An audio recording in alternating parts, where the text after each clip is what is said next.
paniniwala ngayong gabi? Hallelujah. Naniniwala ba tayo na ang Diyos ay kasama natin ngayong gabi? His presence is with us. Hallelujah. As we continue, let us bow our heads. Hallelujah. As we meditate on the presence of the Lord, as we continue in His sweet presence tonight. Hallelujah. To you, our gracious and heavenly Father, once again, we thank you for this beautiful night that you've given to us, Lord, for the opportunity of hearing your word. As we come into your presence, Lord, we humble ourselves, knowing, Panginoon, that we're not worthy on our own, Panginoon, to enter into your holy presence. We're a rich people, Panginoon. We're sinners saved by grace. Without your grace, Panginoon, sana kaya kami ngayong gabi, Panginoon. But we thank you for letting our feet, Panginoon, you guide our feet in this building, Panginoon, for one purpose only, Panginoon, to fill us with your divine holy presence sa mga buhay namin. Knowing, Lord, that we live in a perilous times where people, Panginoon, has no concern or walang nang pag-ibig sa iyong salita. Hanggang sa salita, hanggang sa labi na ng Panginoon, ng Diyos, subalit sa mga puso at isip, Panginoon, ay malayo sa iyo. We come, Lord, knowing that it is you ang kailangan namin sa buong buhay namin, Panginoon. Without you, Lord, ang buhay namin, Panginoon, ay walang silbi. It's useless, Lord. That's why we come, Panginoon, praying and hoping that once again you will fill our cup tonight. It's your presence is the most important thing, Panginoon. Set aside mo, Panginoon, ang iyong lingkod. Just use the lips of your servant, Lord, to bring your message to your people. Hallelujah. Yan ang kailangan namin, Panginoon. From the pulpit down to the pew, Panginoon, may our hearts and minds be ready to receive your word tonight. Hallelujah. I know, Lord, that you are working in the midst of your people. Ang bride mo, Panginoon, ay siyang importanteng bagay sa mundong ito, Panginoon. You are really concerned to your church, Lord. And it is your promise that you will never leave us nor forsake us. Gaano man karami o gaano man kakunti, it is you is the important things above all sa mga gathering namin, Panginoon. Bless those that are watching, maybe online, and streaming. Ikaw, Panginoon, na nakaalam, ba't hindi sila nakapunta sa gawaing ito? But you know, our hearts tonight, Lord, is focused on you, Panginoon. Have your way tonight. Alawin mo kami sa inyong salita, Panginoon. Hallelujah, that we will come out in this building tonight, filled with your presence, filled with the Holy Spirit, knowing that you are a living God and you have a living church, Panginoon.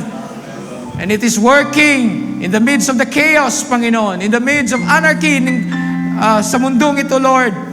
You are still concerned of your people, Lord. So to those who are watching, Panginoon, hallelujah, may your Spirit reach down to them, Panginoon, that the message that we're going forth, Panginoon, in this pulpit tonight may be a message that will bring us courage, hope to move forward, Panginoon, knowing that it is our God who is with us. That's why we can overcome these perilous times, Panginoon. Have your way.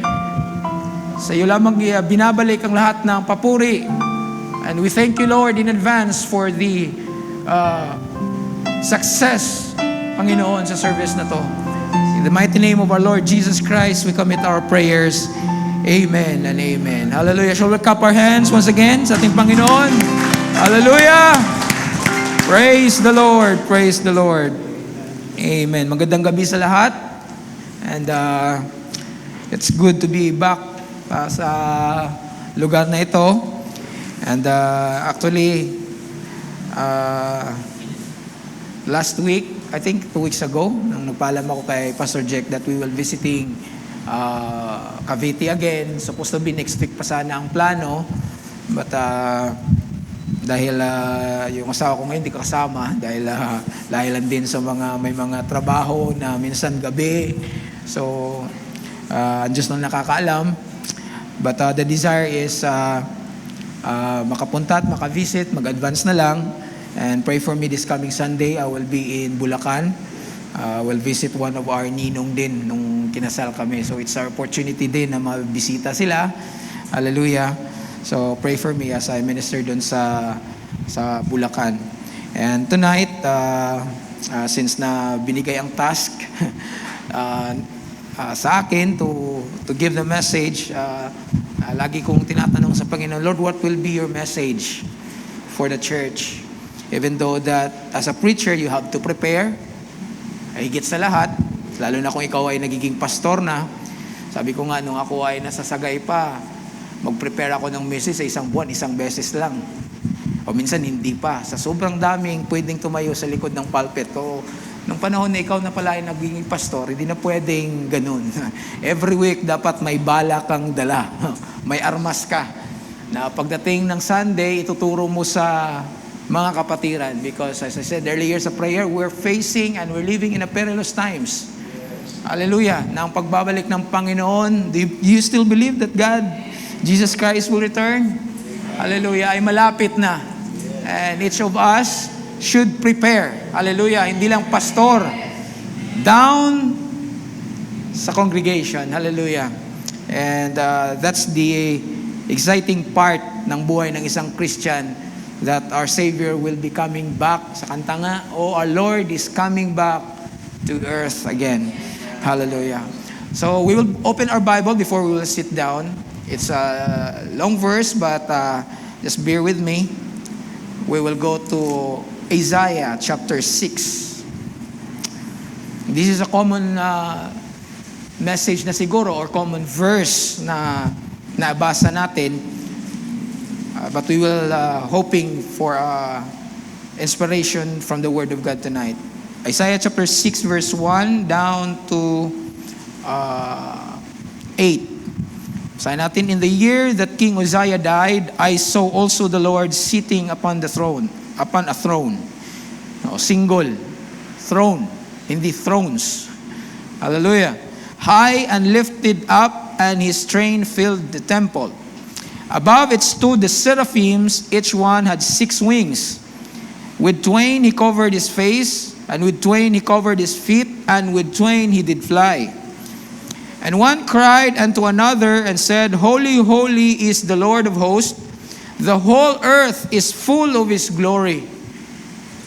Pag spiritual yung mata ng tao, ang tingin niya sa mundo, kahit na maraming kasalanan, but if you are in the presence of the Lord, ang tingin mo sa buong mundo, filled with His glory pa rin. Dahil tumitingin ka in the eye of the Anointed One. Hallelujah. And the post of the door moved at the voice of him that cried, and the house was filled with smoke. And said I, Who is me? For I am undone, because I am a man of unclean lips, and I dwell in the midst of the people of unclean lips. For mine eyes have seen the King, the Lord of hosts.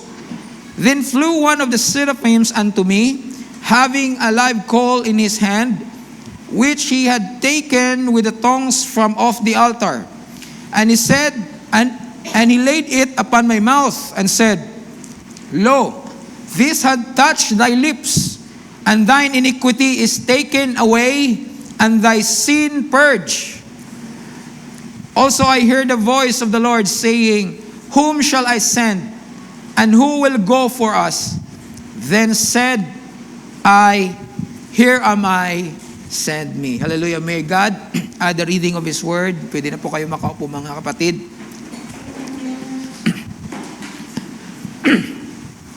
So tonight we will talk about the message na pag-usapan natin. Ang title po nito ay Conviction and Confession Brings Sanctification, and Sanctification Brings Commission. Hallelujah. So pag-usapan natin yung conviction and confession. We will talk also about sanctification, and we will talk about commission. Hallelujah. So sa verse na binasa natin, ito ay buhay ng isang propeta ng Diyos by the name of Isaiah. Hallelujah. One of the tinatawag dito ng mga theologian ay major prophet. Kasi mayroon ding minor prophet. So hindi niya ibig sabihin na mas mataas ang ranggo ng mga major prophet kaysa minor. It's just like ang message nila ay mahaba ang pagsisilbi nila at mayroon silang mabigat na mensaheng dala. Yan lang yun. Kaya tinawag sila na major prophet. Major prophet kasi kung basahin natin ang life story ni Isaiah, ang little background bago tayo mag-dive in sa scripture na binasa natin, yung buhay ni Isaiah, 4 na administrasyon, para maintindihan natin, gawin nating settings na kagaya ng Pilipinas. 4 na administrasyon ang kanyang pinagsilbihan. If you're going to study the life of Isaiah, number 1, itong si Uzziah. Then, ang anak niya na if I'm not mistaken, si Jotham ang pangalan. And then, ang pang-third, si Asa. And the last will be Hezekiah. 4 na mga hari, o kung sa atin pa, 4 na presidente ang kanyang pinagsilbihan. At itong si Uzziah, 52 years to in his reign as king. Hallelujah. So, background muna tayo sa buhay ni Isaiah para maintindihan natin bakit ganito ang settings ni Isaiah sa Isaiah 6 verse 1. Now, ang Israel that time is already a divided kingdom. If you're familiar with the history of Israel, divided kingdom na sila from south to north. Doon sa south, 10 na magkakapatid ay nagiging one nation sila. Tawag sa kanila ay nation of Israel.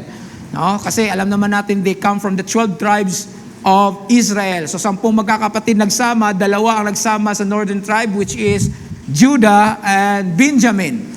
So may kanya-kanya silang hari kasi nagreklamo after Solomon died. Alam naman natin that there is a prophecy that the kingdom will be divided. No? So dahil isa sa mga problema doon ay taxation. Ayaw ng mga ibang kapatid na pataasan pa ang tax. Kasi sa panahon ni Solomon, grabe na yung tax kasi pinatayo yung temple, gold pa naman. Grabe yung tax. So ang mga tao, ayan na naman ang tapos na ang project . Ano pang kailangan na pataasan pa rin ang tax? It makes sense, di ba? Kasi tapos na yung project ni Solomon, napatayo na ang temple. So doon nag-umpisa, which is also the plan of God na mangyari talaga sa bahay ni Israel yon. So they have 2 kings. Ang problema lang ng 10 magkakapatid sa south is yung kingdom, yung temple o yung simbahan nila ay nasa lugar ng Judah. Kung sabaga pa, they have different administration but they have one religion pa rin. They serve and they profess the same God, which is the God of their father, Abraham, Jacob. No? So, they worship is still the same. So, problema ng 10 tribes ay pupunta yung mga kapatiran doon sa kabila. If you study the 10 tribes, sila yung unang kingdom na sabihin natin, na disperse or na overcame ng other countries or other nation. Kasi ang sabi ng hari nila, pupunta sila doon sa Judah para magsimba. Baka ma-convert sila doon. Baka babalik sila doon, magiging 3 na. Parang Senado lang din, So para hindi na pupunta doon, gagawa tayo ng sariling simbahan dito para hindi na pupunta doon. Doon nag-umpisa ang problema ng 10 tribes doon. If you're going to study. Background lang to para at least maintindihan natin ang bigat ng message ni Isaiah. Now, as time goes by, yung 10 tribes ang unang na-corrupt. Just to show na if you interpret the word of God, lalayo ka sa totoong sambahan ng Diyos, you will be corrupted talaga. Hindi yun pwede na sabihin mo na kahit pastor wala ako dyan, yung puso ko andun naman Salita lang yan. Pero eventually, unti-unti kang i-corrupt. Sa panahon natin ngayon na ang corruption of this world ay grabe talaga. Mas 10 times, doble-doble. Totoo yung sinasabi na yung mga nauna sa amin, yung temptation nila, yung peer pressure nila noon, iba. Yung sa amin naman, iba. Hindi pa uso ang internet sa panahon ko, kaya kung maglaro kami sa labas, paghapon, lalo na pag season ng gagamba, yung gagamba, yung spider, andun kami naabutan ko pa yon. Ngayon, parang hindi ka na makakitang batang excited pag panahon ng season ng gagamba. When in fact, weird ang mga, sabihin natin lang ang term, parang mga weird ang mga bata ngayon kasi kahit ikulong mo lang dyan sa kwarto, may internet lang, bigyan mo lang ng cellphone or laptop, makakasurvive. Pero yung emotion ng bata, yung interaction niya, parang sabi mo, ano ba to, tao ba to o alien? Ibang-iba mag-isip ang mga kabataan ngayon. Kaya naniniwala ako na ang Diyos ay may mensahe din sa huling panahon na mabigat to counterfeit or kaya niyang, shall we say, pantayan or higitan. Most likely higitan. Para ang parents, ang bata, nananampalataya, believers will be equipped in these last days. So, nangyari doon, we will focus on Judah kasi si Uzziah from Solomon, if you're going to study, it takes 250 years ang span. So, ibig sabihin, maraming hari ang dumaan bago kay Uzziah. When in fact, may history ang Judah na babae ang nag-take over ng kingdom. But yet, since na hindi pwede ang queen, it must be a king. So, rise and fall of the kingdom ng Judah, nakakasurvive sila. Okay? Tapos yung lineage nila is from the lineage of Judah, which is the royal bloodline, which we're going to study the Bible. Yan yung bloodline kung saan si Jesus Christ ay parti doon. Kasi if we're going to study, si Joseph, yung stepfather niya, sabihin natin, ay sa lineage ni Judah yan. So lineage of the kings. So 250 years from Solomon, imagine mo yung nation of Israel sa panahon ni Solomon, kung gaano ka grandeur, gaano ka progressive, hallelujah. Yung temple pa lang nila na gold, grabe yun. Hallelujah. Yung nag-sponsor sa mga sabihin natin, paggawa nun, mga pillars nun from other countries, libre na binibigay. Sila yung parang, sabihin na natin, sila yung pinaka-standard of nation among nation, ang Israel that time sa panahon ni Solomon. And we know from the Bible na walang wars sa panahon ni Solomon because ginawa ni David lahat ng mga nasyon sa paligid ng Israel, wala nang kukontra. Kaya sa panahon ni Solomon, medyo, anong tawag doon? Tauhay sa Cebuano ang tawag doon. Tauhay, parang may payapa. Yun, payapa ang panahon na yun. Hallelujah. Pero tendency ng tao, mga kapatid, kung sa feeling mo ay payapa na, minsan ang tao nagiging relax. Pero ang kalaban natin, which is Satan, yun yung hinihintay niyang pagkakataon. Narinig niyo ba? When you feel that your service to the Lord parang relax, parang okay naman. Yung Christian life ko, parang, diyan ka magiging, tawag dito, sensitive. Kasi yan yung panahon na paborito ng kaaway, papasukin ang buhay Kristiyano mo. Now, 250 years, yet may problem ang kingdom of Judah, but they survive.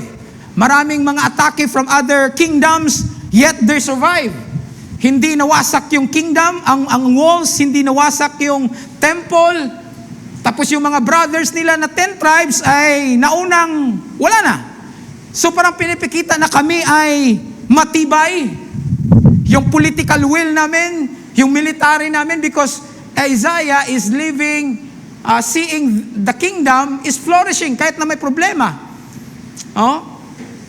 Matibay, yung military nila, yung military nila ay established talaga. Hindi naman excuse yun sa mga pag-atake ng ibang kingdom, but they survive anyhow.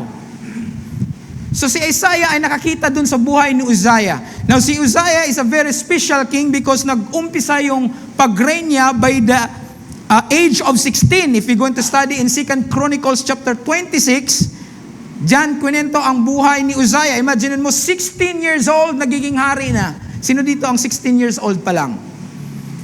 Wala na, puro na talagpas 16. Pero imagine mo kung ikaw yung people, lalaki ka, 16 years old, nagiging hari. Hindi basta-basta ang trabaho ng hari. Pwede mo sabihin na, may mga consultant naman yan. But you have to decide as a king. Imagine mo, 16 years old.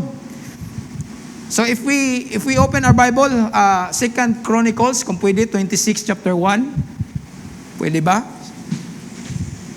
2 Chronicles 26. Yan. Now all the people of Judah took Uzziah, who was 16 years old, and made him king instead of his father Amaziah. So pagkamatay ng ama niyang si Amaziah as a king, siya ay nagiging hari. Next verse.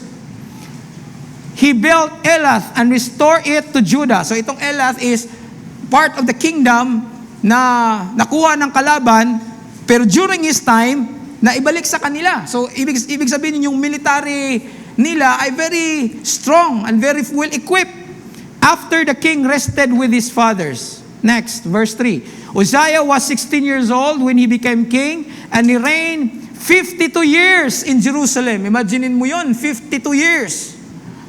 His mother's name was Jecoliah of Jerusalem. Next verse, verse 4. And he did what was right in the sight of the Lord. Now, if you want to have, sabihin na natin, gagawin mo to become successful. If you want tip to be successful. 52 years, hindi basta-basta yan. Ang tip yan, ayan o, he did what's right in the sight of the Lord.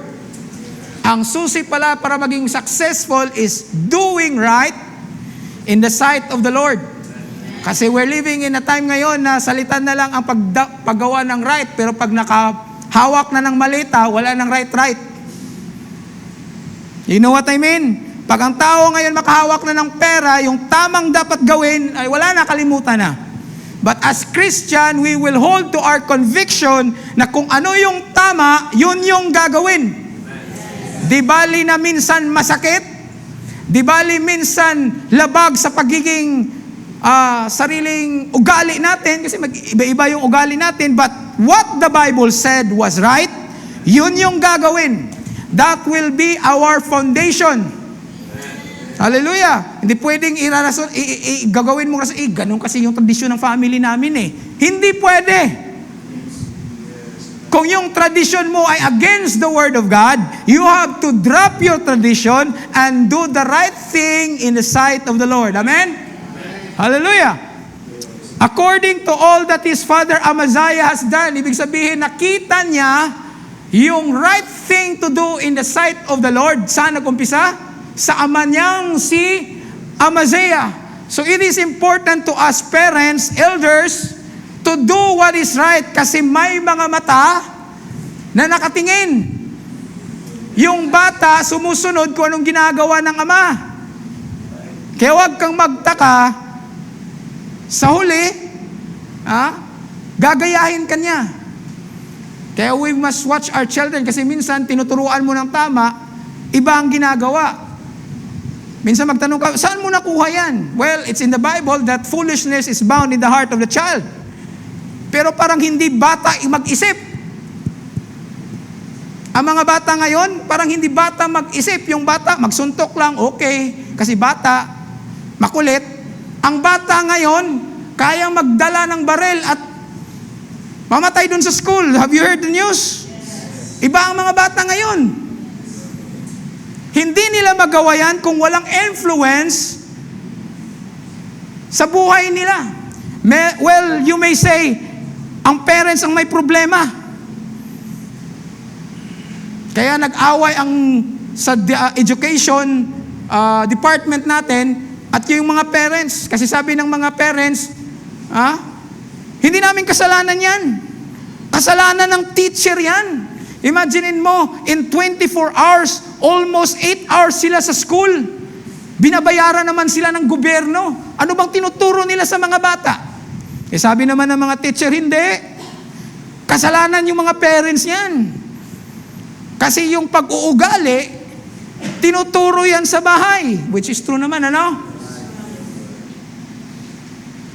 Now, sino bang may kasalanan nito? Nagrabe, kahit na yung balita na yan, umabot na sa national level. Imagine mo, 2 bata. Hindi yan basta-bastang krimen, pinagplanuhan, nagchat-chat pa, bro. Magdala ako ng piu-piu. Parang laro lang, bang, bang, bang, ang mga bata, 3 patay. It's not, hindi ang balita na parang wala lang. Paano kung, sabi nga, we're just thankful for the Lord na mayroon tayong salita. Hallelujah. Pero hindi pa rin tayo pwede magkampante. Kasi ang nangyari sa labas ay pwede mangyari din sa atin. We're still living in the same earth. Kaya ang salvation, ang kapatid, ang salvation has 2 parts. Salvation is physical, salvation is spiritual. We will not talk about spiritual kasi alam naman natin, in spiritual, tayo ay ligtas na. But in physical, pwedeng iligtas ng Diyos ang hindi nasamanampalataya, tapos yung anak ng believer ay pwede pang mamatay. Do you know what I mean? Hallelujah. So, ang pag-iisip ng bata ay iba. There is something na nag-influence sa kanila. Now, the good thing about Isaiah, because his influence come from his father, which also doing what is right in the sight of the Lord. Hallelujah.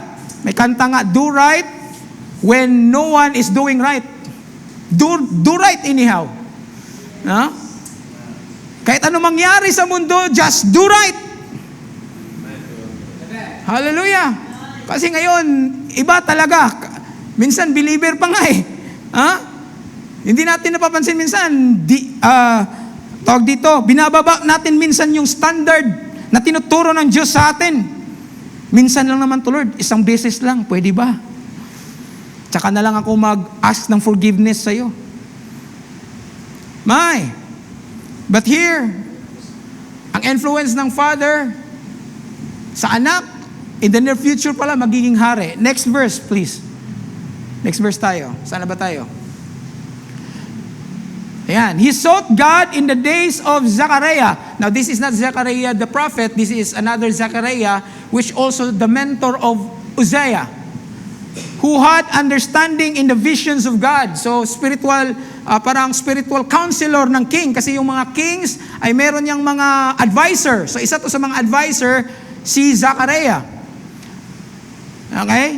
Who had understanding in the visions of God. So, tinuturuan siya ng mga salita ng Diyos. And as long as he sought the Lord, so here it is, as long as he sought the Lord. So, ibig sabihin, maraming nag-umpisa soughting the Lord sa buhay nila, but in the middle, they stopped soughting the Lord. Pero sino ba dito makapagsabi na hanggang sa huli, we will sought the Lord? Kulang at kulang pa rin yung mga pagsilbi natin sa Panginoon. Tayo lang ang nagkulang, pero ang Diyos hindi nagkulang. Kulang yung mga binibigay natin na service sa Kanya. As long as he sought the Lord, God made him prosper. Sino ba gusto dito magiging prosper? Now, we're not as prosperity gospel, but the Bible speak about prosper. Ang prosper hindi lang limited sa material na bagay. Kaya sinasabi ko, hindi tayo prosperity gospel, na ang prosperity gospel kasi ito yan, pag naglingkod ka sa Diyos, hindi pwede na 20 years ka na naglingkod, ay poor ka pa rin. Dapat may progressive na to the point na magiging mayaman ka financially. Yun yung aral ng prosperity gospel. Meron nga akong isang pastor na nagsabi, di ba batch tayong tinawag ng Panginoon? 7 sila. Sabay sila tinawag ng Panginoon. 6 sa amin may kotse na, ikaw na lang wala. Ano bang pinaggagawa mo sa buhay mo? Na puro naman tayo naglingkod sa Panginoon. Yun yung mindset ng prosperity Sabi nila, pag yung ginagawa namin hindi mo gagayahin, after 5 years wala ka pa rin kotse, babanggain na kita ng sasakyan ko. It seems na parang normal sa kanila, pero they were teaching na parang prosperity, finances agad. Hindi nila nakita na yung prosperity na tinatawag, hindi mo pwede ilabas ang pag-sought the Lord doon, kasi yun yung sikreto. Ang prosperity, it's not all about finances. Later on, makikita natin yan. Kasi ang buhay ni Isaiah, as Isaiah, Uzziah, and the former kings of Judah, nasa stage sila na prosperous yung kingdom nila. Kahit na maraming kalaban, they withstand as a nation. Yung mga kapatid nila matagal na, yung 10, matagal nang wala. Pero still, Kingdom of Judah is still standing. So, nag-inculcate sa mind ni Isaiah na ito yung sikreto pala, which is true. Soughting the Lord made you prosper. Next verse. Now he went out and made war against Philistines and broke down the wall of Gath, the wall of Jabneh, and the wall of Ashdod, and built cities around Ashdod and among the Philistines. Imaginin mo, lugar na ng kaaway. Kaya hindi sila basta-basta maatake ng kalaban kasi yung mga ibang nation doon, nakatabi lang nila ay parang allied na nila. Before makapasok doon sa Judah, kakalabanin mo munang mga allied ng Judah. Strategic yan sa gira. Dapat yung mga katabi mo, allied mo, para yung mga foreign invaders, bago makapasok sa'yo, if you study the map of Israel, nasa gilid yan sila ng Mediterranean Sea. Dalawa lang ang paraan para maatake mo sila, either by sea or by land. Now ngayon, buong katabing country niya, katabing kingdoms, ay ka-allied niya na. Imagine mo yung Philistine, if you study Israel, katabi niya lang yan. So, nagiging allied na niya. So, what I'm trying to say here, maganda ang pag-umbisa ni Uzziah as king. Ginawa niya yung influence na nakita niya sa papa niya. At si Isaiah, yun din ang nakita niya. Hallelujah. But here's the sad part. Kasi si Uzziah, naramdaman niya na successful king siya, kagaya lang din sa ama niyang si David. Who remember David? Nakaramdam ng gustong mag-relax, umuwi kaya ako ng bahay muna. You know the story of David, right? Supposed to be he is on the battlefield. Hindi naman masama sana mag-relax eh. Wala naman sana problema yon. Problema lang, kahinaan niya babae eh. Yun yung problema doon. Wala namang problema pag-relax. Ang problema doon, he give in doon sa kahinaan niya. Kaya minsan yung pag-relax natin, we have also to check. No? Bantayan din natin. Kasi minsan, bilang tao, nakakalimot tayo. That's why we have to thankful for the Lord for His message, for His Holy Spirit. Nag-check sa heart natin, mga kapatid. Iba talaga ang mga anak ng Diyos. Chine-check tayo ng Panginoon. Kung kamusta na ba ang status ng heart natin. Hallelujah. So, the problem with Uzziah, pride came to his heart. Yun lang din ang problema ni Lucifer. Pride din. Kaya may kasabihan ni yung pride, maganda yan sa fried chicken lang. Maganda lang yan sa pride sa sabon. Pero pag ang pride ay nasa puso na, problema talaga yan. Kahit sa ang organization, church, school, kahit anong parte ng pagsasama, pag ang pride andon, problema. Kahit sa buhay mag-asawa, pag ang pride andon, nako. Pride came to his heart. Mayaman eh. Imaginin mo, parang ang kingdom niya parang nahintulad sa kingdom ng ama niyang si Solomon. Very grabe yung pride talaga sa puso ni Uzziah. Ano bang problema ni Uzziah? Bakit nagkaganon? In verse 16, nasa 16 na ba tayo? Dito tayo kaya sa 16. 16 tayo. Yan.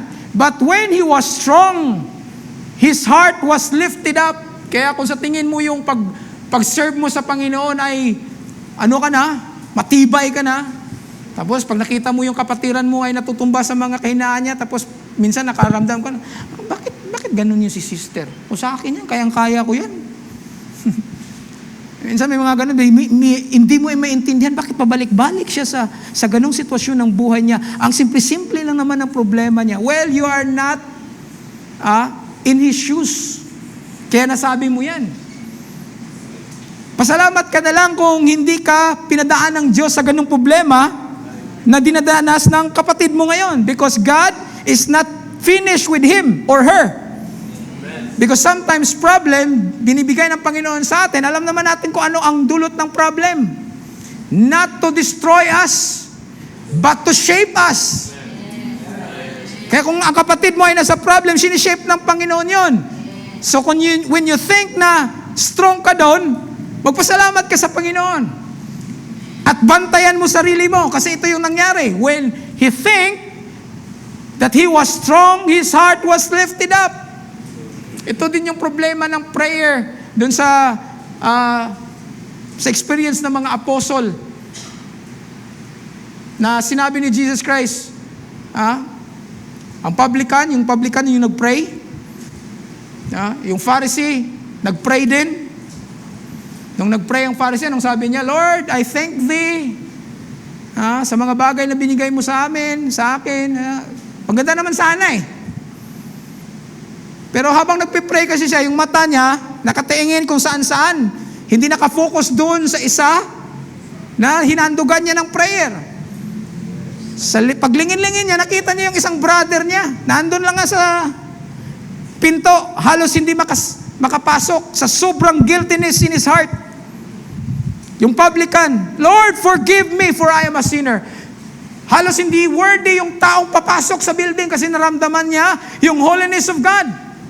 Samantalang yung isa, dahil hindi nakafocus yung prayer niya, nakatingin sa mga katabi niya, bigla ba namang sabi, I thank you Lord na hindi ako kagaya niya. Is that scripture? Nabasa niyo ba yan sa scripture? Hindi kasi nakafocus yung mata niya doon sa isa. To the Lord, hindi nakafocus.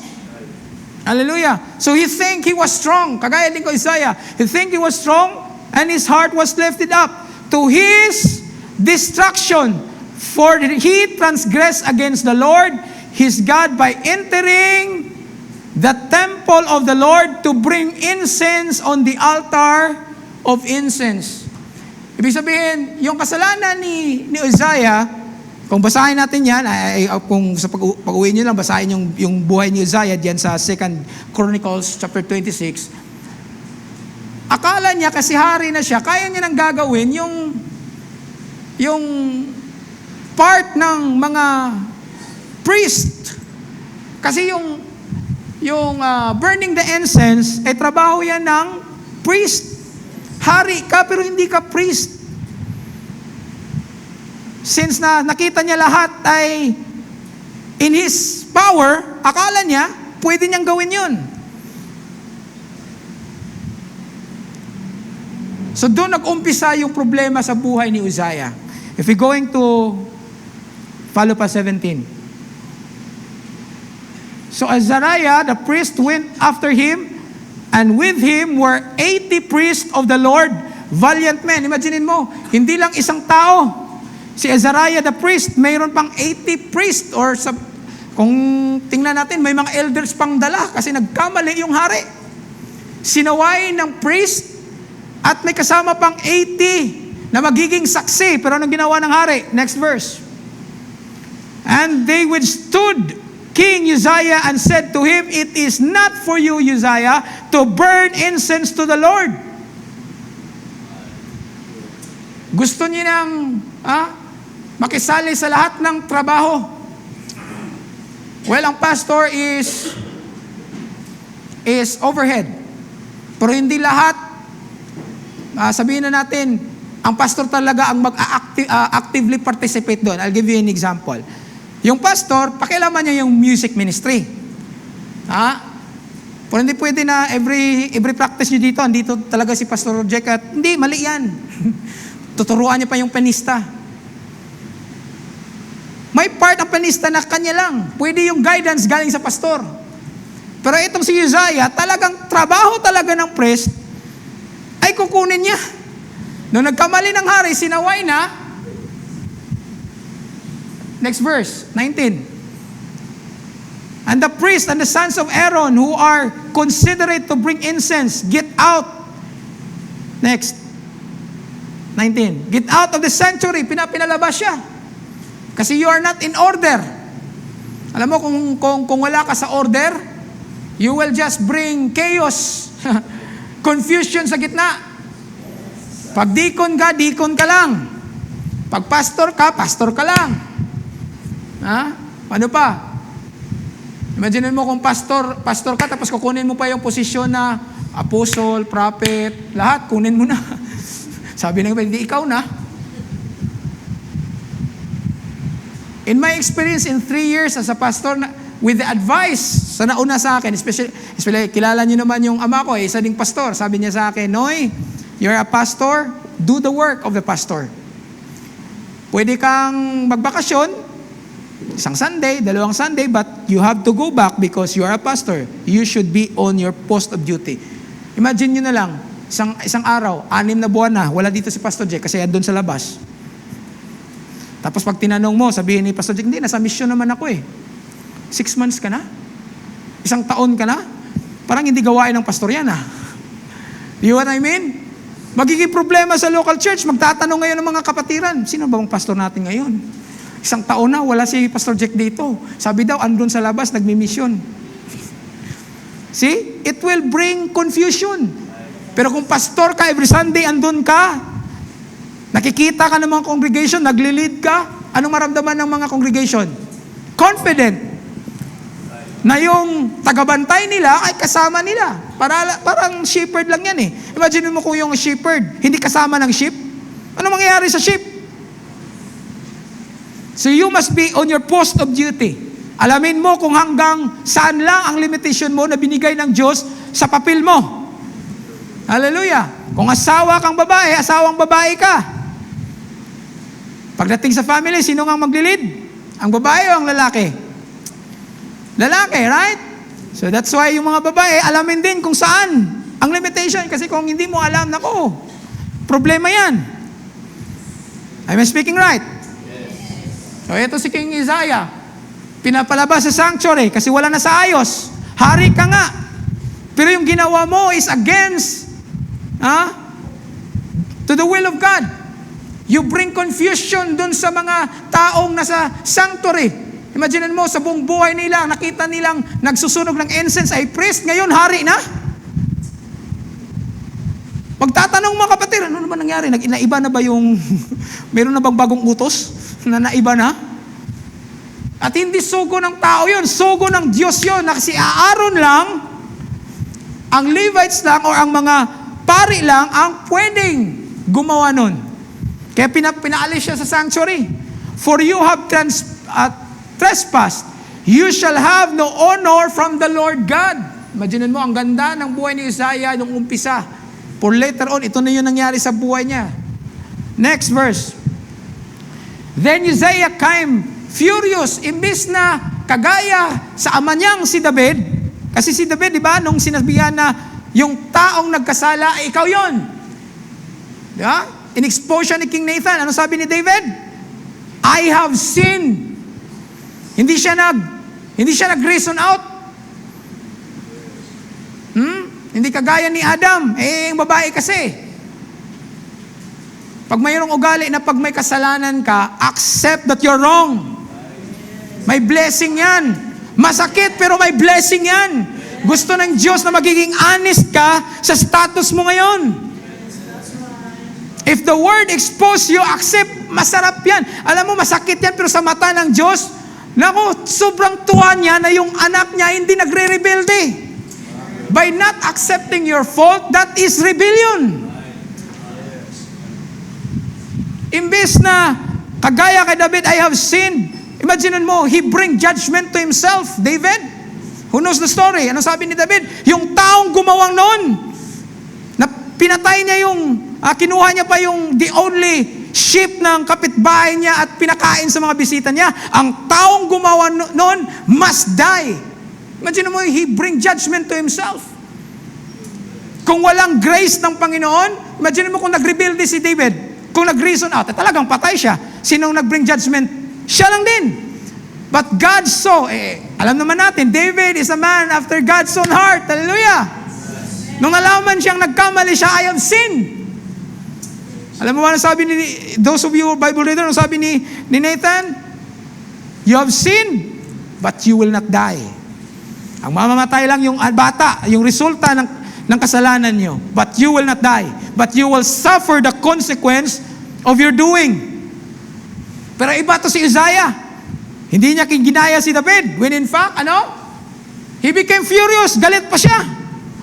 And he had a censer in his hand to burn the incense. Alam naman natin yung may parang, tawag doon, censer, yung umaapoy, may ano kasi yan bagay doon sa dala niya And while he was angry with the priest, leprosy broke out in his forehead. You cannot play games with God. When you are in His holy presence, hindi pwedeng, hindi tayo maging honest sa Kanya. Hindi pwedeng magdadahilan tayo.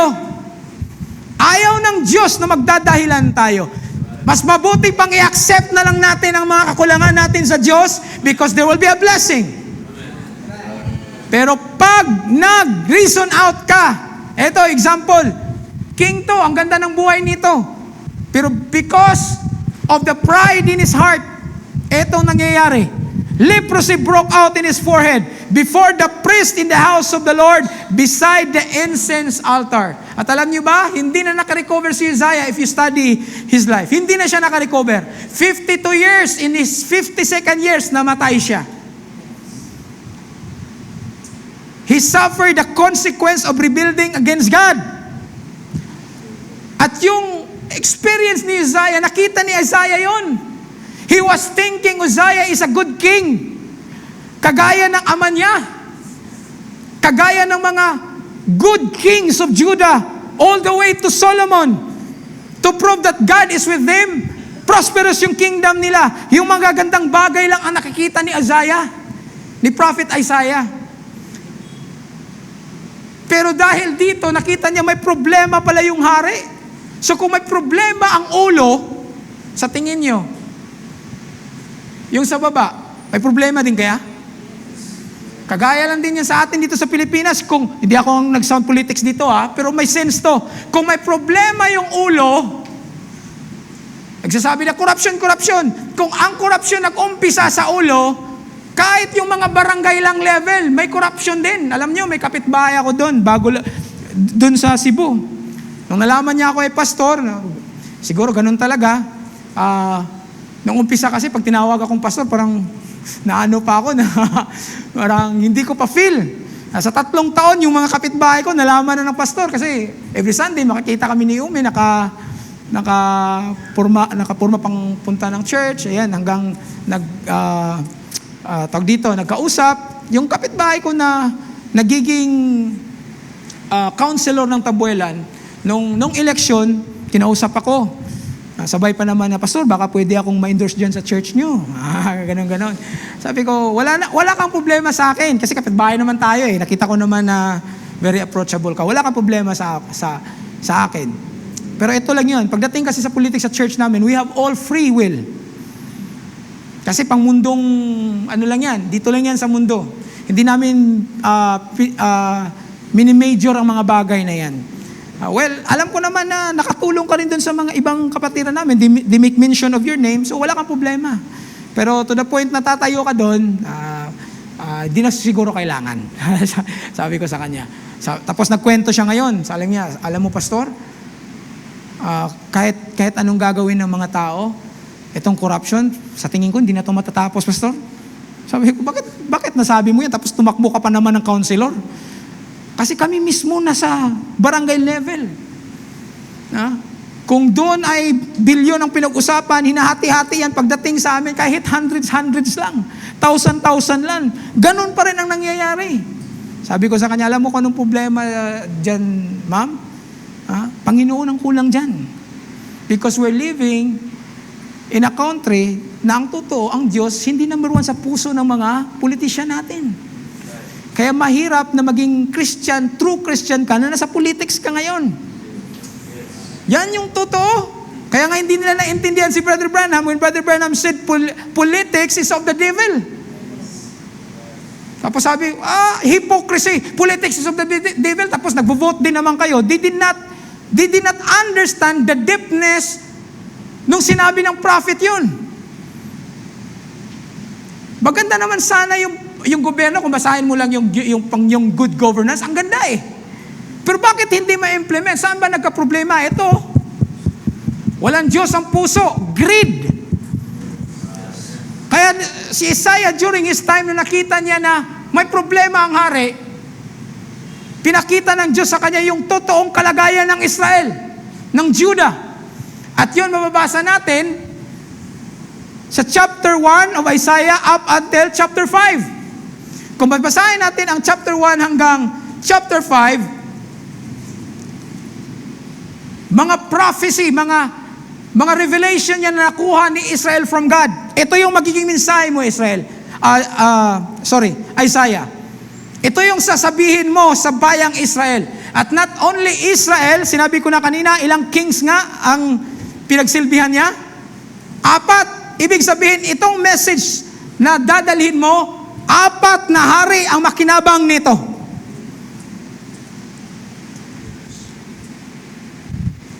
Number 1 na nakita niya is pride sa hari. And pride will destroy church, kahit anong organization. Pag may isa dyan na may pride, gusto maging leader, na kahit nang may leader na, maghanap ng quorum yan. Kasi gusto niya magiging leader din. Eh, anong mangyari? It will divide the house. In Isaiah chapter 1, i-wrap ko na lang mga kapatid, pinakita ng Diyos ang totoong kalagayan ng Judah, that Judah rebelled against God. Judah compromised. He reject worship kasi they introduce another God. Habang sila ay nagsisimbla sa temple nila, sa bahay nila, may sarili-sarili silang mga imahe. May another God din silang sinisamba. Yun ang hindi nakita ni Isaiah. Sin. No? Secretly, ang kingdom pala ay in spiritual decline. Corruption creep in. Even though na sila ay progressive, mayaman, pero spiritually, they are bankrupt na. Parang sa panahon lang din natin, in the age of Laodicea, ano sabi ng Bible? Sa Laodicea, they are rich. Akala nila lahat ay nasa kanila na. Pero ang tingin ng Diyos sa kanila, they are naked, miserable, and they didn't know it because they are blind. Kaawa-awa tingnan yung isang tao na akala niya may damit, pero totoo walang damit. Tapos pag kinausap mo, bibigyan mo ng damit, galit pa. Ganon yung Laodicea. Ganon yung ang church sa panahon natin ngayon. Later on, dadaanan natin yan. In verse 2, chapter 2, dito pinakita ng Diyos by way of vision kay Prophet Isaiah the future kingdom, kasi nakita niya na wala palang kasiguraduhan ang kingdom sa mundong ito, kasi kahit hari, kahit maganda ang umpisa, they will rise and fall. May pag-angat at pagkalaglag, pagkahulog ng hari. So pinakita ng Diyos sa kanya that there will be a righteous kingdom that will come, a future kingdom of the Lord.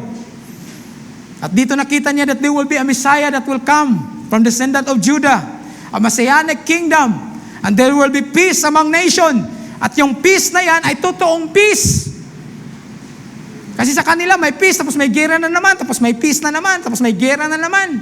Iba kasi ang peace sa salimbutang ito kaysa peace na sinabi ng Panginoon. Sabi niya, peace I give thee, not the world giveth. A peace that the world not give it. Kasi pag ang sanlibutan ay nagsabing peace, sa gitna ng gera, okay, peace, peace. Pero sa totoo niyan, peace, pero sa likod, gumagawa ng armas. May peace tayo, pero gumagawa ng atomic bomb, armas pang gera. Para sa ano yun? Eh sabi may peace daw eh. Eh ba't gumagawa ng armas? Para sa ano yun? Kasi kunting Kung sa Cebuano pa na, gamayng bikil lang, konting hindi pagkaunawaan, ayun na naman, gira na naman. That's the kind of peace of the world. But this Messianic kingdom that will come, pag sinabing peace, it will be peace. It is a millennial reign of Christ. Walang satanas na roaming around in the earth. It will be 1,000 reigning peace on earth. Sino excited makapunta doon? Ha? Hindi ka na mag-isip sa problema mo kung anong kakainin mo bukas. Kasi sabi doon, habang nagtatanim ka, may sumusunod na nag-aani. Hallelujah. Saan ka doon? At during that time, hindi ka na problema because you are special, you are the queen. Nakita ni Isaiah yon. I-compare niya sa kingdom na nanarasan niya sa kingdom ni Uzziah. Ang layo. Hallelujah. Nakuha niya to, a prophetic revelation, extending far beyond his generation. Yung coming Messianic kingdom. In chapter 3, pinagbigay ng Panginoon sa kanya ang judgment on Judah's leaders. Hindi nila makamtan ang ganitong kingdom because they are corrupt. Politician leaders are corrupt. Elders are corrupt. Judges are corrupt. Kung basahin natin yan sa history, ina-accept nila yung mga bribery. Yung mga ill-gotten wealth. Yung mga pag-move ng mga muhon ba tawag dito sa Tagalog? Na hindi dapat gawin. Rampant sa panahon na yan, secretly. Kasi pwede mabayaran yung judge. Sa labas, mayaman. But inside, leaders are corrupt. Mula sa hari, what do you expect? Pababa. That's why you have to pray for your leaders. Tamang sabi ng Bible. Imbis na sasali tayo sa Iglesia ni Cristo doon mag-rally, ipag-pray na lang natin. Kasi kung anong mangyari, we're Filipinos pa rin eh. Kung anong mangyari, apektado tayo. Tama? Nung tumaas ang gasolina, hindi pwede sabihin natin, Lord, pagkatapos ng gas, Christian ako. Diyan ako sa COTF nag-church. Praise the Lord na yan. Hindi pwede, apektado tayo. Kaya hindi masama if we pray for them. Ang totoo niyan, mga kapatid, hindi lang nila alam, hindi tayo nagpa-special dito, God is still concerned in the Philippines. Alam niyo kung bakit? Nandito pa tayo eh.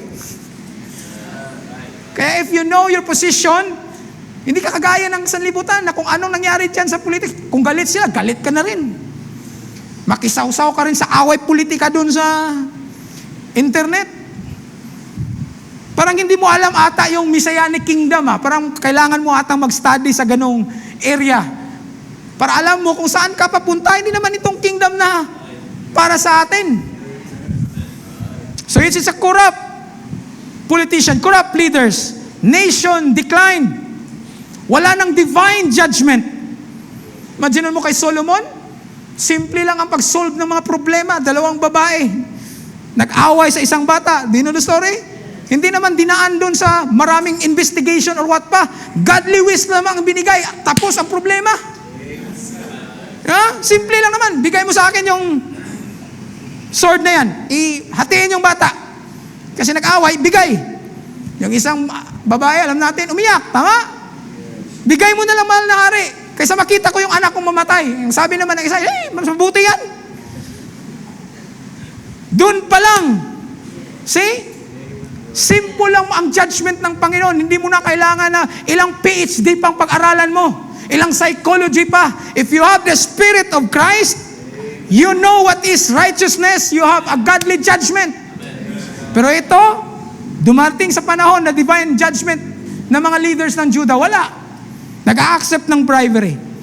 Kaya, it's heavy in the heart of Isaiah. Imagine mo, sawayin mo yung hari, sawayin mo yung mga senador, congressman. Ngayon, ang mga pastor hindi na makasaway kasi mismo pastor, congressman din. Wala akong may pinatamaan dito Kasi pinagsabihan ako, pastor, supposed to be, kayo ang manguna nito. Because you're influencer. May mga tao kayo sa iglesia. Dapat kayong nangunguna dito that you will speak against corruption. Sabi ko, tama. Pero hindi dyan sa street. doon sa pulpit namin kasi wala kaming sinasanto doon. Tama? Pag andito ka sa the house of the Lord, anong sabi? Correction, saan nag-umpisa? In the house of the Lord. Wala kaming pakialam kung senador ka upo dito. Sige, try mong umupo dito.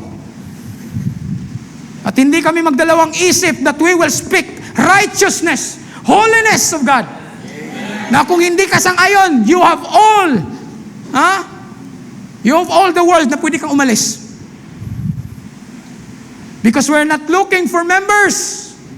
We're looking for those people na willing lumakad na may kaayusan, righteousness, holiness in the sight of the Lord. Yun yung hinahanap natin. Hallelujah! Isaiah chapter 4, binigyan ng revelation si Isaiah of the glorious restoration of the kingdom of Israel and Judah. Pinakita sa kanya na ma-restore ang kingdom. Kaya ngayon, ang Israel, ito yung hinahanap pa rin nila hanggang ngayon. Na there will be a restoration in their kingdom, not knowing in prophecy na yung restoration ay mangyari lamang on the millennium. Kasi kung hindi, sabi nila nakauwi na daw. Pero yan ba totoong Israel na sinasabi ng Bible? Pumunta ka ng Israel.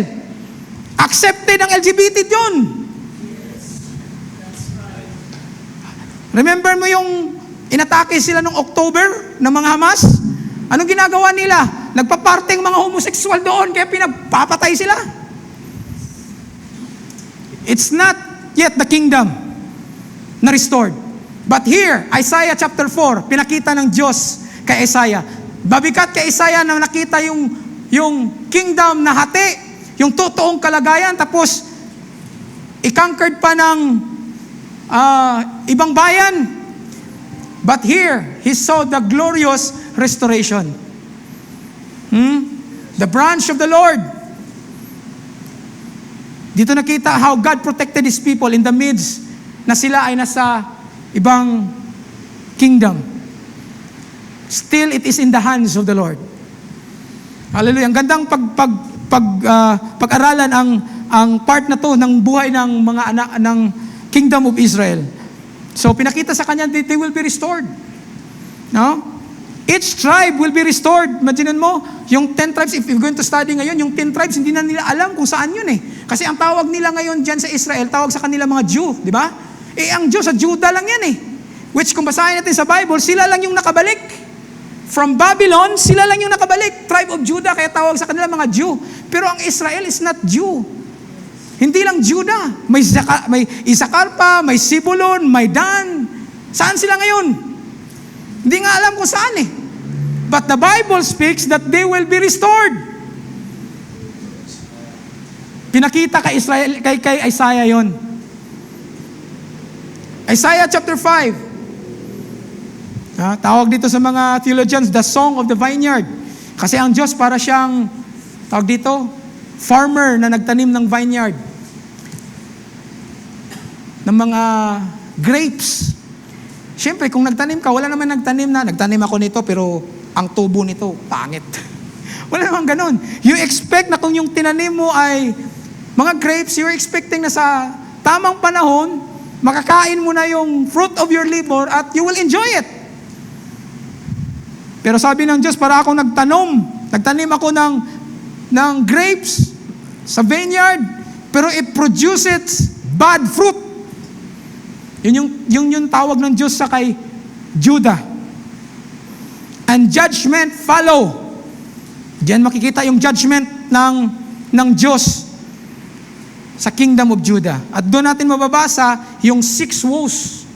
Woes, W-O-S.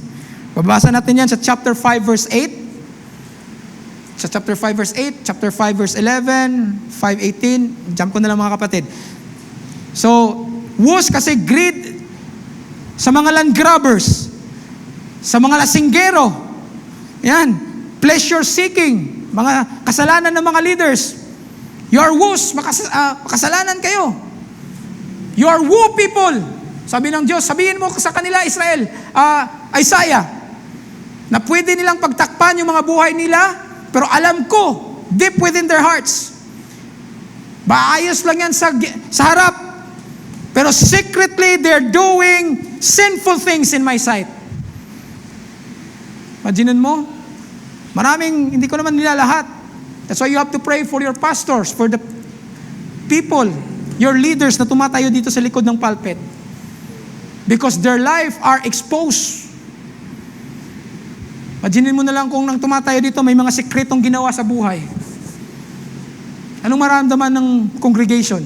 Isang araw na lang may masamang balita. Hindi naman exempted ang church na to sa ibang mga church na dinadaanan din nila. It's only by God's grace. Hindi pwede natin i-exclude ang grace ng Panginoon na until now, andito pa rin tayo. Defiant of sin. Grabe yung exposition. Kung basahin natin itong chapter 5, parang sinugo si Israel, si Isaiah. Ito sabihin mo to sa kanila. Expose mo sila. They are woos. Kung si Isaiah lang siguro, parang ayaw ni Isaiah. Sa totoo lang, ako lang din Hindi basta-basta natatayo ka sa likod ng pulpito tapos you expose sin. Hindi basta-basta ang trabaho yun. Minsan, ma-misinterpret pa yung mga pastor. Kung meron man daw number 1 na marites, yung mga pastor. Hindi nila alam na wala namang kinalaman ang pastor. It's just God is speaking to His mouth. And God discerneth the heart of the people. Hindi kasalanan ni pastor kung may nasabi si pastor na para bang pinagdadaanan mo. Wala kaming alam sa detalye yan. But there is a God who knows everything. Kaya dito sa chapter 5, verse 20, there is a moral confusion in the kingdom. Calling evil good. Dumating na sa point na kahit yung masama ay mabuti na. Yung pagbibigay under the table, parang okay na. Tinatawag na nila yan, SOP. Para bang nagiging regulate na. Okay na yan. SOP talaga yan. Para yan kay kapitan SOP na yan. Pero sa totoo lang, ginamit lang na parang professional daw. Pero sa totoo lang, it is against God. It is against righteousness. Ang tama, ang budget, 100,000, 100 million, dapat 100 million doon mapunta. Pero hindi pwede. SOP, kay congressman yan. At hindi, imagine mo, they are people of God. Kingdom of Judah, they are people of God. Pero yung ginagawa nila, kagaya lang din sa mga katabing kingdom na walang Diyos. And natural Israel is a type of shadow of the church. Kaya kung hindi tayo babantayan natin yung gawain ng Diyos, kagaya lang din tayo sa denomination. Kahit homosexual, tumatayo sa pulpit Kahit, sabihin na natin word, gay, tumatayo. Tapos sabihin pa, hindi nyo kasi nabasa ang relationship ni Jonathan at saka ni David kaya ganun kayo. Para bang sila pang may alam sa Bible. Tapos ikaw naman, wala kang alam, bakit ano ba si Jonathan at si David? Ngayon, na-curious ka. Ang sabi doon, yung love ni Jonathan at David are more than a love for a woman. They conclude, mayroon na pala sa Bible. See? Calling sin, calling evil, good. Christian church, nag-solemnize ng marriage ng same-sex marriage dito sa Pilipinas, tapos yung church nila, Christian church ang pangalan. What a shame! Kung hindi natin babantayan ng mga anak natin, baka magulat ka na lang isang araw. Yung lalaki mong anak, ang lakad parang pang Miss Universe. Influence sa labas, grabe. Kaya just as short testimony lang yung kapatid ko si Betty, nagulat nga ako isang araw. Nalaman ko, nag-homeschool na lang yung mga pamangkin ko. Bakit pina-homeschool mo yan? Sabi niya, natatakot ako nung. Pumunta ako dun sa school nila, Christian school pa naman. Ewan ko kung anong kanta yun. Basta pagpasok niya dun, Christian school daw, yung bagong mag-start ang school, Parang may activity ang mga kabataan. Pinasayaw pa naman ng hawak ko ang beat. Kita niyo yung anak niyo, talagang hawak ang beat. I don't know kung ganun yung ano. Basta may mga activities na kahit Christian school, compromises. Ako, nag-graduate din ako sa isang Christian school and kahit nasa denomination sila, I salute na kasi hanggang ngayon, they withhold the standard. Pero may ibang mga school na, kahit Christian school, may mga gawain pa rin na para sa ating mga Christian kasi ang standard natin taas eh. Do you believe na ang standard na binigay sa atin ng Diyos taas? Minsan nga makapag-isip ko, bakit pwede sa kanila? Christian din naman sila eh. Bakit sa atin bawal? Kaya minsan nakapag-preach ako sa church, alam nyo, walang bawal. Sabi ko, walang bawal. As long na hindi mo naintindihan, walang bawal. Kasi kahit sabihin na sa'yo na ito ay kalooban ng Diyos, hindi mo naman naintindihan, patago ginagawa mo. O walang bawal, as long na hindi mo maintindihan. Alam niyo mga sister, yung pagpahaba ng buhok nyo, it's a revelation. Hindi yan sukatan ng iyong kaligtasan. Totoo. Pero sukatan yan ng pagmamahal mo sa Diyos.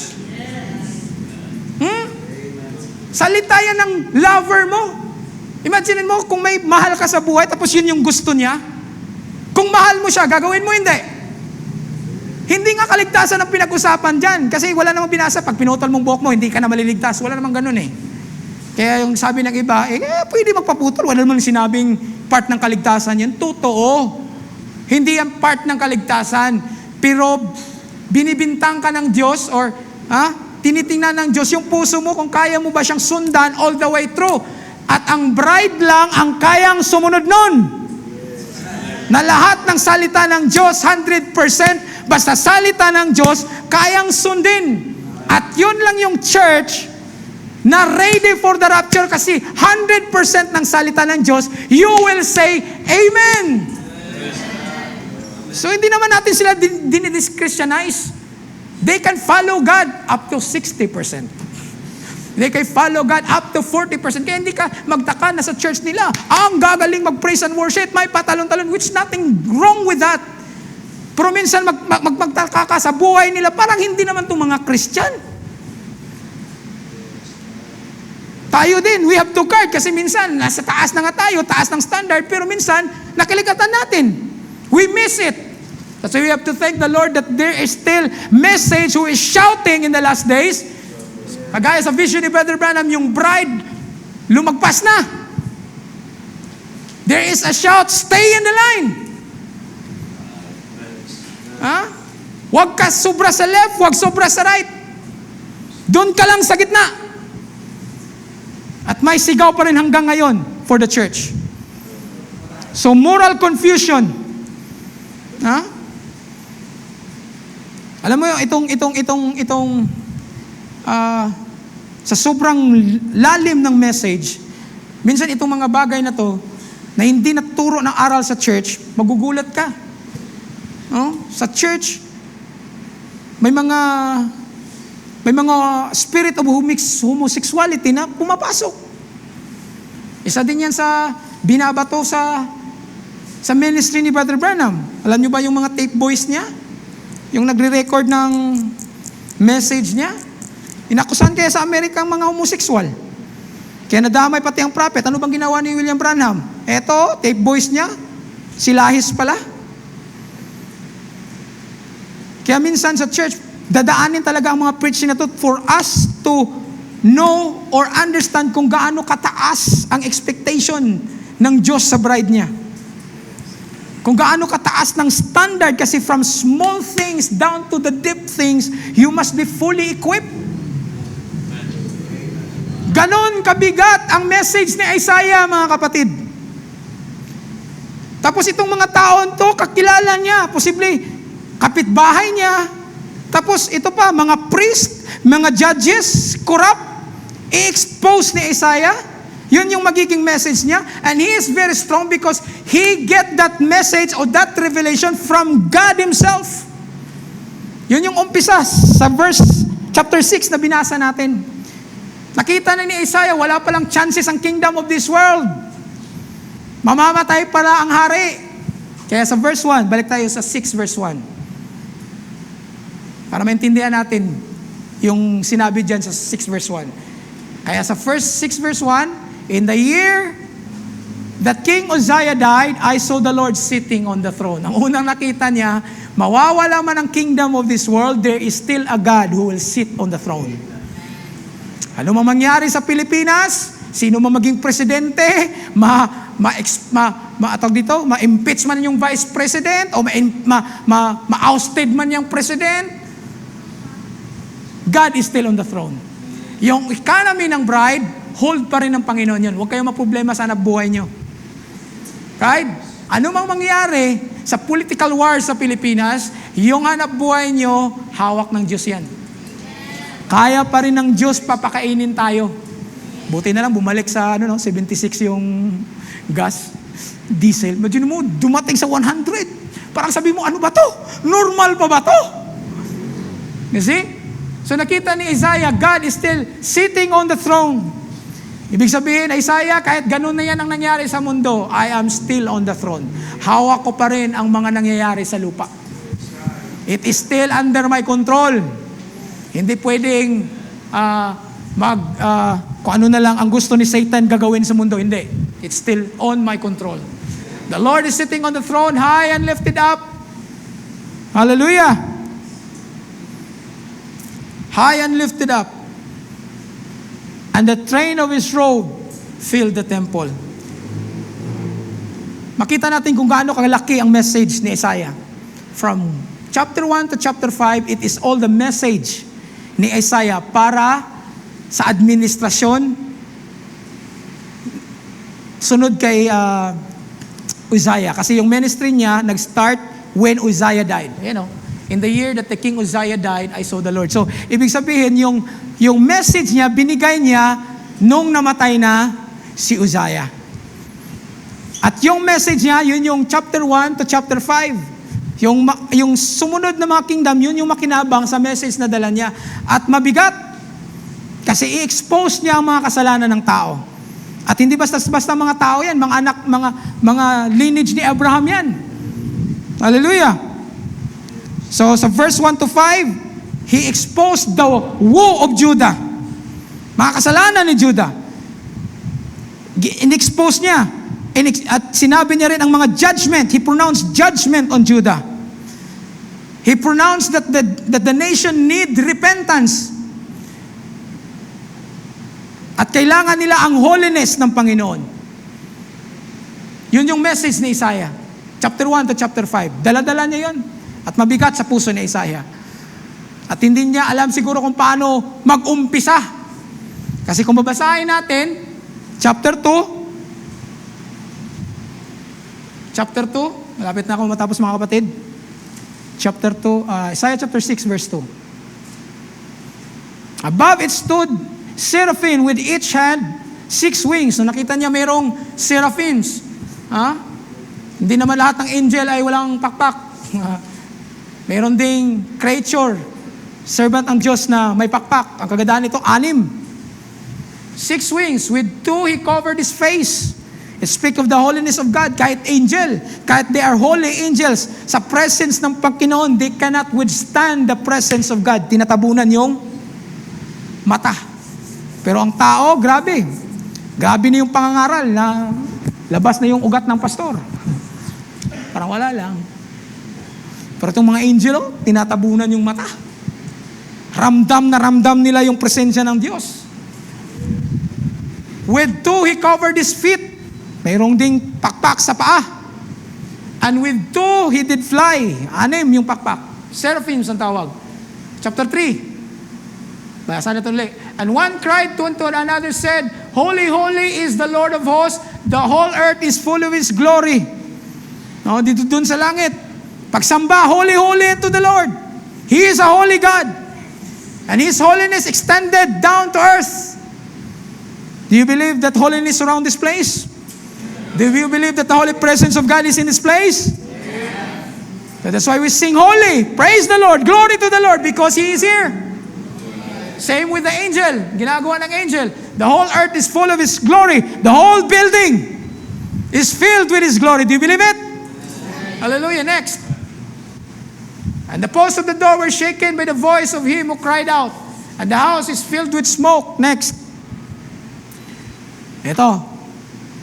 Noong naramdaman na ni Isaiah ang presence ng Panginoon, kung gaano ka-righteous ang Diyos, ang kailangan na holiness na kailangan ng tao to follow this righteous God, sabi ni Isaiah, so I said, woe is me. Pero yung chapter 1 to chapter 5, yung message niya, woe, yung Jerusalem, makasalanan kayo, ito yung mga kasalanan nyo. He must preach hard to these people, to this generation. Pero bago niya gawin yan, nakita niya na pati siya ay kasama din pala sa mga taong yun. Kaya it's not easy thing to stand behind the pulpit and preach the whole counsel of God. Woe is me, for I am undone. Imagine mo, he is a prophet of God. He knows the ways of the Lord. He is a preacher of righteousness. But anyhow, in the presence of the Lord, nakita niya ang pagkukulang niya sa Diyos. Alagad ng Diyos yun. Kamusta mga kapatid? Naging normal na ba every time we sit down here? Hindi ba natin nararamdaman kung gaano natin kakailangan talaga ang presensya ng Panginoon every beat of our life? Isang pagkakamali lang, we might be fallen away. Nakita niya ang pagiging undone niya. Because I am a man of unclean lips. Hindi ibig sabihin ng mga pastor na tumatayo dito, mga invincible na mga yan. May mga sariling struggles din yan.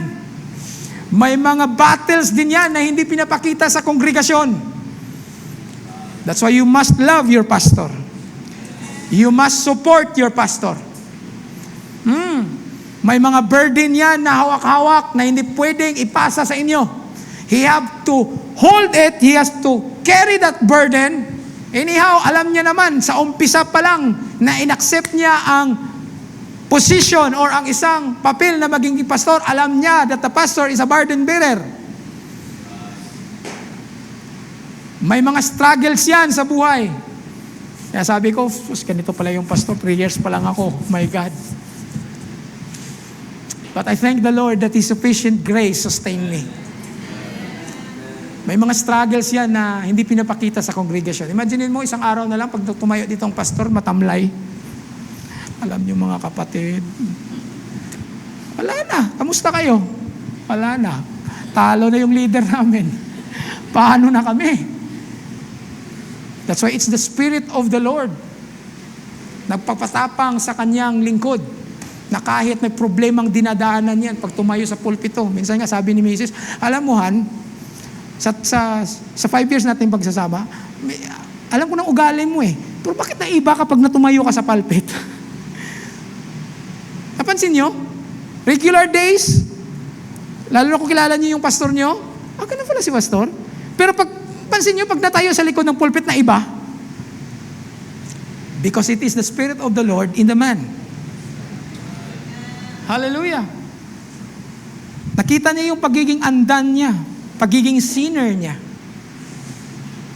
Maganda bang i-expose mo ang sinners sa labas? Ikaw mismo sinner din?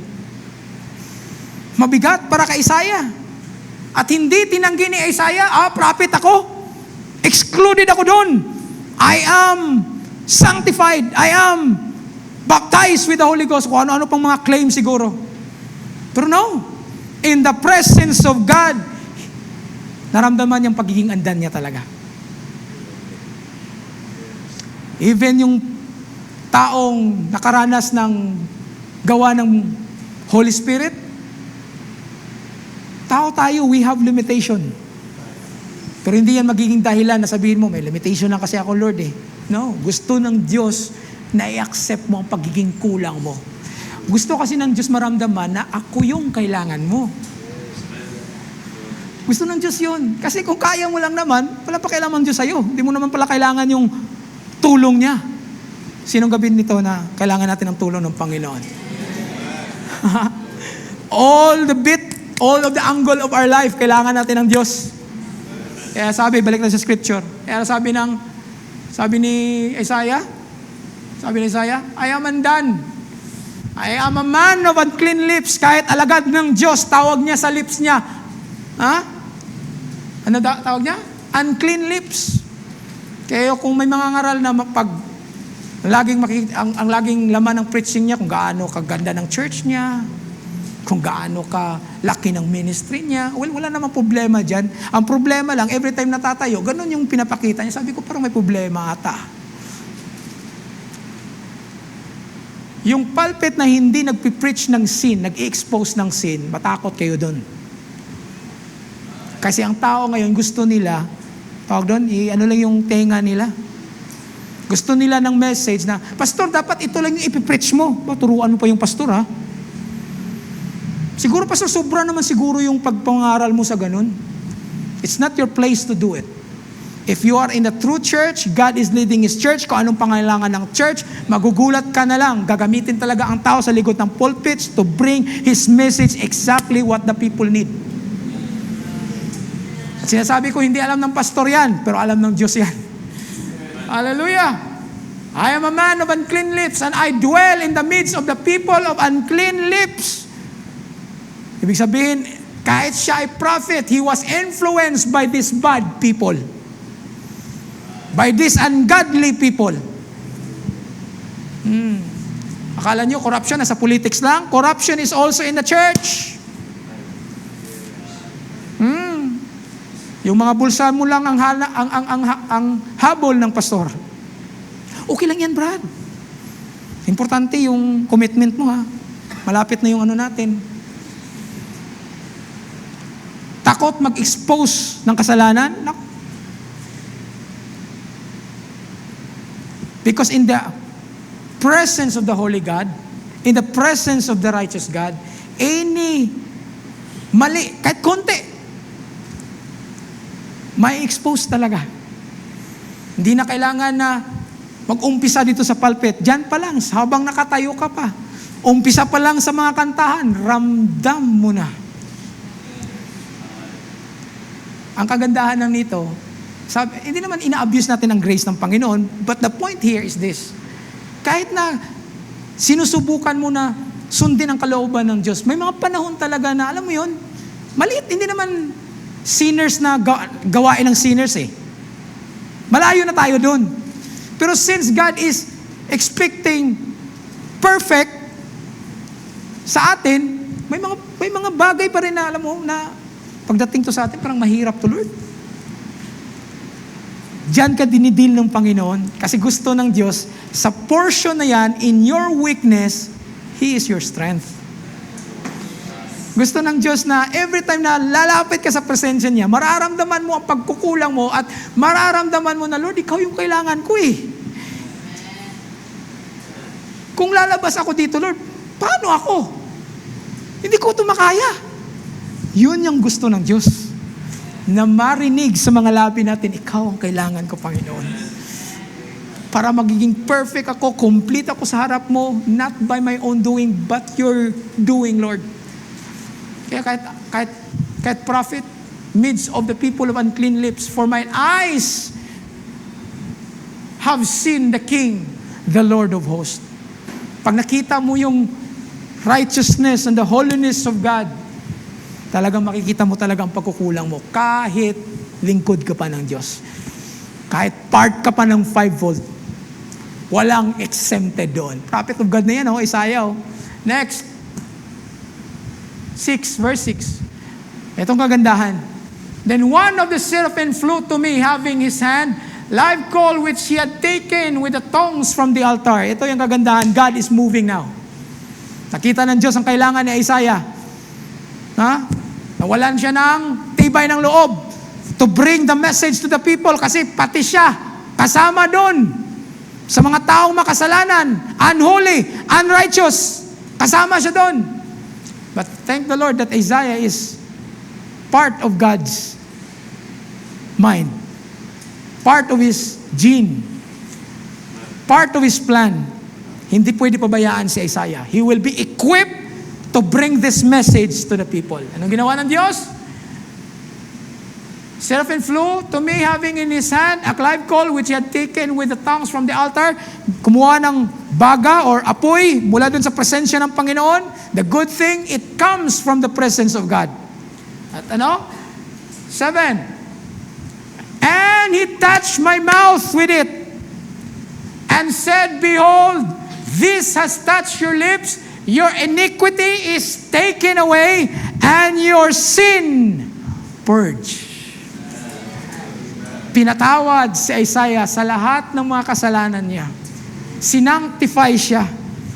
Yung conviction niya una, alam niyang makasasalanan siya. He confessed he is a sinner. Ang susunod na ginawa ng Diyos, you will be now sanctified. Dadaan ka doon sa proseso na isanctified ka ng Panginoon. Ang hirap ng isang, parang tao lang doon sa terminal.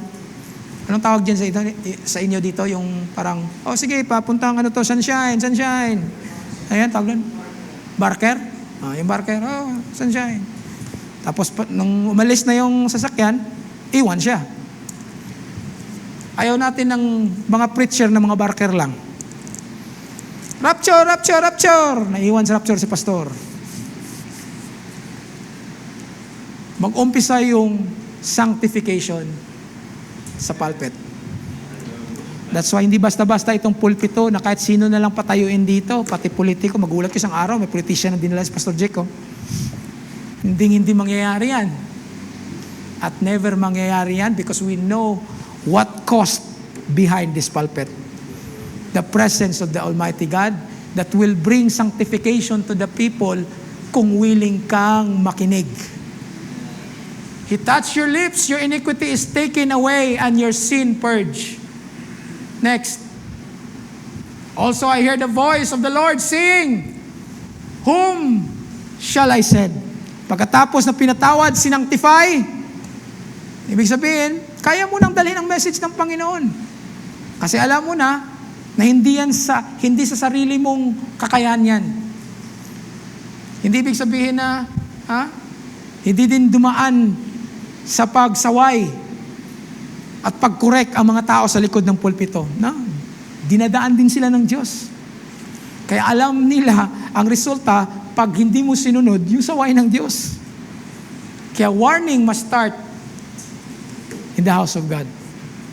So nakaramdam siya ng sanctification sa buhay niya. First, he confessed that he is a sinner. Conviction na totoo. Kahit ako ay lingkod ng Diyos, may pagkukulang pa rin sa buhay ko. To bring this message to the people, I need sanctification from the Lord. I hear the voice of the Lord saying, whom shall I send? And who will go for us? Then said, here am I, send me. Willing na si Isaiah to bring this great message to the people kasi alam niya yung buhay niya ay living testimony na pinatawad ng Diyos. Isang buhay na prepare ng Diyos bago dalhin tong great message na to. Now we're living in the last days. Sinabi ko, terrible, perilous times. Yung message ng dala ng Panginoon in the last days ay sobrang bigat. Sabi nga ni Brother Branham, I am a small man but I have a great message. At yung message na yan natanggap ng bride. Hallelujah. And God is still pouring His anointing to His fivefold in the last days. To equip the bride. From small things to big things, piniprepare ang bride. Kasi ang standard nating mataas, because we are sons and daughters of God. At alam niyo yung sons and daughters of God, hindi pa nagkasala ang mga yon. God prepared a salvation for that people. Hindi pa tayo nagkasala. Sabi ng Bible, there's already a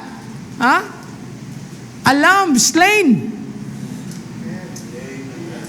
Imagine mo yan? Ganon yung plano ng Diyos, kaya mataas. Pag kinuha natin yung eyes or yung tingin ng Diyos, mataas talaga. ang makikita natin. Sabi nga, we are eagles. Makikita natin ang sa lupa. Kaya in order for you magiging influence ka sa ibang tao, maranasan mo muna to. Hindi ka makaramdam ng sanctification kung lagi kang reason out, wala kang conviction. Hindi mo ma-confess na may kasalanan ka. Walang sanctification na mangyayari dyan. Kaya walang power ang mga salita, ang buhay mo, kasi there is still sin in the heart. Mawawala lang ang sin if you have the conviction and the confession to admit that you are wrong. Pag ginawa mo yan, it's God's sanctification will come to your life. And you have the boldness to stand for the truth. You have the boldness to stand for righteousness and holiness.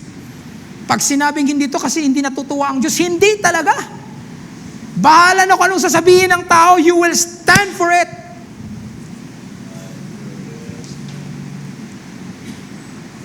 Yung words mo ngayon may power na.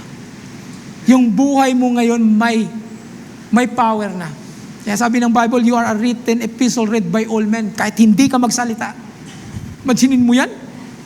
Yung power mo to convince that there is a God lives in your heart, kahit hindi ka magsalita. Kahit hindi ka magsalita, it will produce power, it will produce a testimony. Lalo sa mga sister, madali sa mga sister kasi. Yeah? It will produce power. Pero if may konting sin pa yan, may rebellious spirit, ang hirap i-testify ang message ng Panginoon sa araw na to. You will conform to this world talaga. Pati yung mga SOP niyan, pati ikaw, sabay ka rin dyan. Pero kung alam mo ang deepness ng holiness and righteousness of God, no matter what people say, you will stand for the truth. Sabi ko nga, kahit hindi ka magsalita, yung buhay mo pa lang, binabasa ng tao. And they will convict. If sila ay mga anak ng Diyos, they will go with the same process. Makukonvict din sila. Yan, Christian din yan eh. Ako, Christian din. Pero bakit kaya niyang gawin yan? Tapos hindi ko kaya. Mayroon yan na wala ako. Now they become, maglulong sila ngayon sa mga bagay na mayroon ka. If they are part of sons and daughters of God. Anong nakita? Yung buhay mo lang. How much more kung magsasalita ka pa? May alam ka sa salita ng Diyos. You can share to them the Word of God. At maramdaman mo, pag nag-share ka, maramdaman mo yung power of the Holy Ghost sa mga sinasabi mo. Because you know exactly what you are talking. Pero imagine mo, may konting kasalanan dyan. Tapos papasukan ng, ni Satanas yung isip mo. Galing mo mag-share Galing mo mag-share Di ba? Nung karang araw, ganun si Satanas, di ba? Pero have you considered, if you're truly walking in the righteousness of God and the holiness of God, kahit babae ka, kahit ka-sharing mo denomination, lalaki, mararamdaman nila, babae lang to, pero grabe You know what I mean? Yes. Hindi naman babae magpipreach tama? But you can share the word out there. And you have all the equipment, all necessary things. If we are just walking in the holiness and righteousness of God, you can say something to those people na kahit sila ay lalaki, kahit sila ay nagka-claim Christian, makikita nila may kulang pa rin. Hallelujah. And to the brothers as well. Tama bang sinasabi ngayong gabi? Now we must watch our life. Bantayan natin, mga kapatid, ang ating mga buhay. Now we will not end like Uzziah, but we will end up like Isaiah. Na kahit may mga kakulangan sa buhay, may mga pagkukulang, hinahanap pa rin natin ang presensya ng Panginoon. To fill up, Lord, fill this cup. That's why need ng mga ganitong gawain. Sunday services, Bible studies, need yan. Kasi nagpaparefill ka. We want more of you. Lord, yung kanta yan, Lord, we want much more of you. Kailangan natin ang presensya ng Panginoon. sa buong buhay natin. Like Isaiah, you have now the courage to bring this message to the people. Hindi lang naman si pastor ang dapat mangaral. Trabaho ng pastor yan, yung mag-share sa labas. Trabaho ng pastor. No! Yung pag-share ng message to the world, sabi ng Bible, Matthew, to all the world. Sino bang sinugo niya? Babae at lalaki yun. Kahit babae ka, you can share. Hindi ka lang makapag-preach. But you can share. Then how can you share kung hindi ka fully equipped? Kung may pagkukulang. Walang power ang salita mo, mga kapatid. But if you are walking humbly in the holiness and righteousness of God, ramdam na ramdam mo ang power of the Holy Ghost every time you speak to the people. Yan yung buhay ni Isaiah. So this tonight, hallelujah, ang message ng Panginoon, we will not end like Isaiah, but we will end up like Isaiah that have the conviction and the confession every time may wrongdoings tayo sa harap ng Panginoon. And we will experience the sanctification so that our commission ma-execute natin ng tama. Hallelujah. Go into all the world and preach the gospel. Hallelujah. We can preach by our life. Kahit hindi ka magsalita, yung buhay mo, magsasalita yan. Hallelujah. And we thank the Lord na in-equip tayo ng Panginoon in the last days, na hindi tayo makukonfuse.